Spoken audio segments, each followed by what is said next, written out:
quantum field theory, yes. I mean, so many times that's what CERN and Fermilab and all of these experiments are about. But when you have gravity included, it still needs to be demonstrated. So some of these predictions that we make could start giving you some hints that quantum field theory in curved spacetime, let's say it's a good theory for these scales. It would be very nice to check that. We usually also what we do is that we get together theoreticians with experimentalists and make a proposal that might or not get funded. Of course, with space-based experiments is more complicated. So now we go to the clocks question that you were asking me and the very small scales.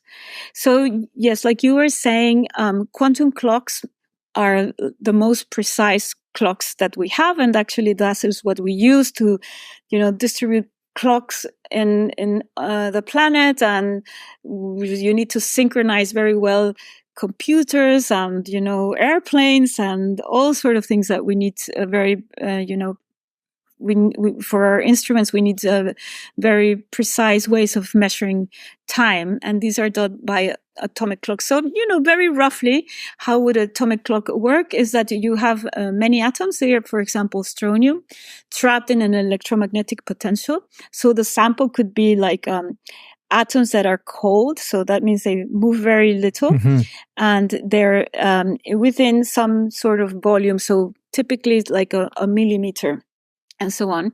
So the energy levels, the internal energy levels of atoms are very sharp. So let's say between the ground state and the excited state, the energy is very precise. So that you can use this as a frequency standard that gives you like the ticks of the clock very precisely. So you shine a laser and you excite the atoms and so on. And well, that's more or less what you use. So there was this beautiful experiment done many years ago by Dave Wineland, who got the Nobel Prize for trapping irons in an iron trap. He did this experiment after, in which he would take an atomic clock and then sort of put another one or just like move his clock upwards. I'm not sure actually what he did, but he demonstrated time dilation at 33 centimeters. So before we know, okay, we can see time dilation if we're in the Earth and then in a satellite. We know that. But now he said, look at these scales of 33 centimeters. You can see time dilation already. And that time dilation is just due to the gravitational potential difference? Yes, due to the Earth. Just from the gravitational field of the Earth. So basically, you're demonstrating that the space-time is curved. Yes. No? So that's really amazing.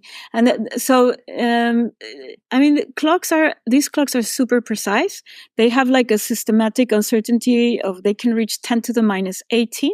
That means that the error is 1 part in 10 to the 18. So that would be more or less like in years. I used to have it here because I forget, but the clock would lose precision would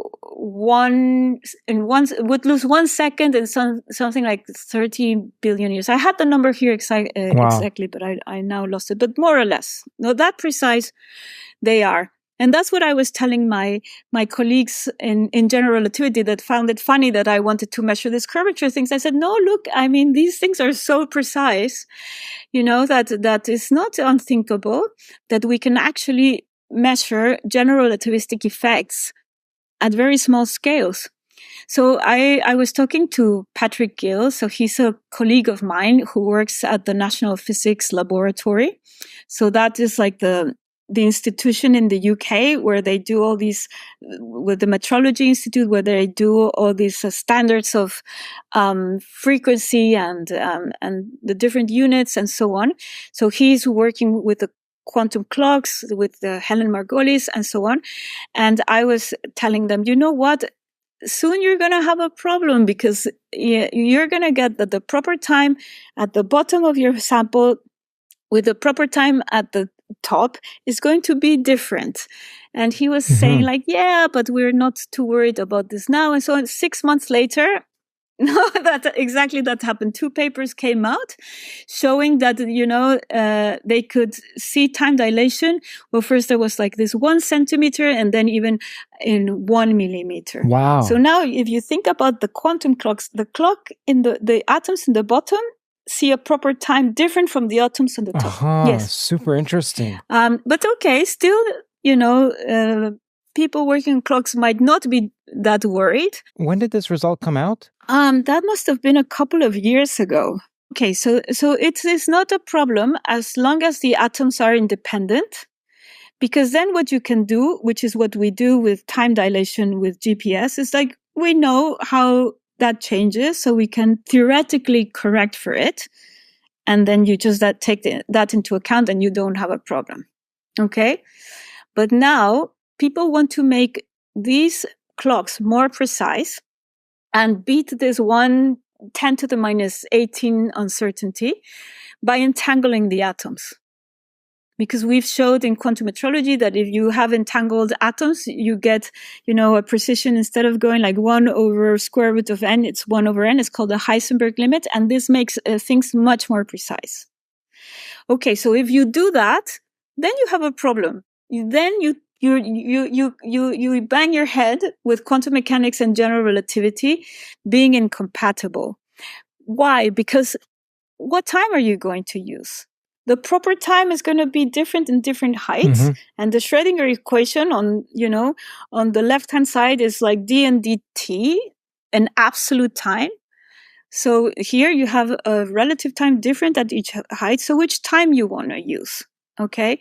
So again, the experimentalists say, we're not worried about it at all, Ivette, because we just use the time at the center of the trap. That doesn't work that well. And it's like it's a patch, but forget about it. Let's say maybe for what they want to do, it's good enough. I don't know. But from a theoretical point of view, this is not the right thing to do. But you're actually losing on the possibility of learning what we should be doing, because this is really a very good example where you are at these stages where quantum mechanics and general relativity interplay, but we don't have a theory to describe that experiment. So what I was telling, I recently went and visited the group at NPL, at the National Physics Laboratory, and I was having a little discussion about this, mm-hmm.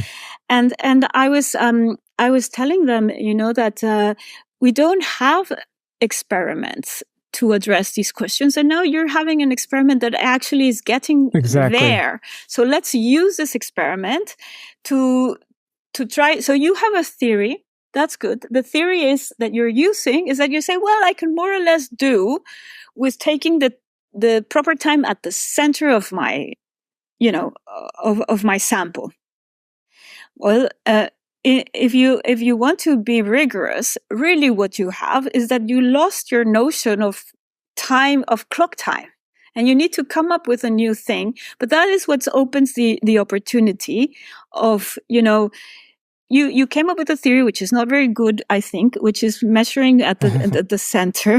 Well, you mentioned theoretical problems, but it sounds like what you're describing is more akin to missed opportunities for probing the interaction of general relativity with quantum theory. Yes, both in a way, right? I mean, what I was trying to explain to them is that as a theoretician, we don't have a proper theory to explain your experiment. Now, your experiment is an experiment. An experiment is the experiment, right? It's like, in that sense, it's not wrong.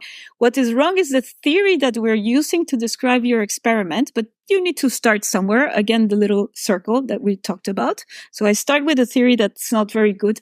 Then you do the experiment. We looked at the experimental results, and then I come up with a way of modifying my theory. Yeah. So right now I have a PhD student working on this problem that I like very much. And we've made some progress before, not with atoms, but with light. I want to show you more or less what we did before. Please. So Einstein came up with this idea of the Einstein light clock. So he used this a clock, this idea of a clock, to argue things for relativity and so on. So he considered two mirrors and then a photon bouncing back and forth, and that gave you like the tickings of the clock. And then he talked about what happens if you move this clock and so on. But now we can use quantum field theory and quantum optics to quantize the idea of Einstein's clock. So I've done that. I wrote another series of papers in that direction, is to say, okay, now I have two mirrors, but I have a quantum electromagnetic field inside. So I get like, when you do that, you get sort of the field you can write down as an infinite sum of different modes. So those are like states that are sharp in frequency, but the photons are completely delocalized in your box. But you can use quantum field theory to describe that. So that was also like a long journey, because when I started to work with that, you could only do this in flat space. And the only motion that people could describe was a sinusoidal motion of the walls. And this was like the dynamical Casimir effect. But I wanted to do more than that. I wanted to consider curved space from the Earth to a planet and send the little box up to study how the curvature, the underlying curvature of the Earth would affect the quantum clock, or how would like an interplay of quantum states with time dilation would look like, and all that sort of thing. And gosh, that was really, really hard, because solving those equations was very complicated. And what allowed me to make progress was working with Jorma Luco, a colleague in Nottingham, where I used to work, who is an expert in quantum field theory and curved spacetime. And then, we managed to come up with a new methodology where we could now start, let's say, solving those sort of problems in a more general way. And then I had a student and a postdoc that helped me generalize this to curved space and so on. And then, so we have a clock model, which is basically Einstein's light clock, but with a quantum field.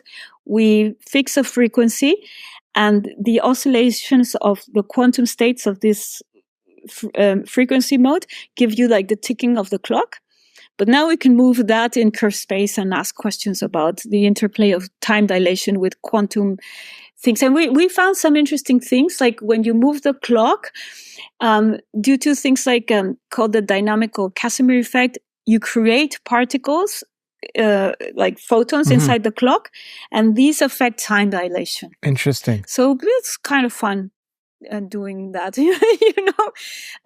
Yeah. Again, I don't think you go to the very fundamental questions by doing it, but it's you start learning certain things.